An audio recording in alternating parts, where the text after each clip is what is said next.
I led a workshop on the ranch of a Ranching for Profit School graduate who changed the calving season from March to June. He showed everyone all of his numbers, the changes in income, in costs, in margin. He showed everyone his overheads. He shared performance statistics, weaning rates and weaning weights, and conception rates. He said his conception rate was about 90%. A neighbor attending said that seemed low. Now, this neighbor had a reputation for having outstanding cattle, so I asked him what kind of conception rates he got.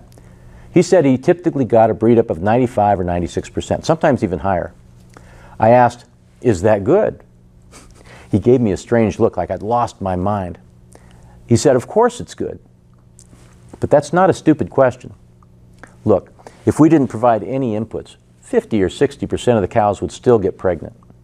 Add a little mineral or protein at the right time, and we might bump that up to 70% conception. But the money we spent on that input doesn't just go to the 10% that responded to it. It also goes to the 60% that didn't need it. And it goes to the 30% that didn't give us a return from it. Now let's say we added another input that bumped the conception rate from 70 to 80%. Again, we gave it to 70% of the animals that didn't need it, and 20% that still didn't give us a return from it. And as we go from 60% to 70% to 80%, as we approach 100%, it gets harder and harder to capture the next increment. And as it gets harder, the more expensive it gets. Our costs go up. It costs more to go from 70 to 80% than it did from 60 to 70. Can you imagine what it must cost to go from 90 to 92, or 92 to 4, or 94 to 96, and even higher? And this neighbor had a reputation for having good cows.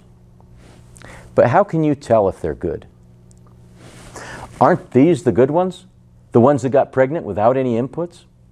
How can you ever identify these if you insist on subsidizing those? More productive doesn't mean more profitable. A good cow is a cow with a healthy gross margin, period. At least if you're ranching for profit.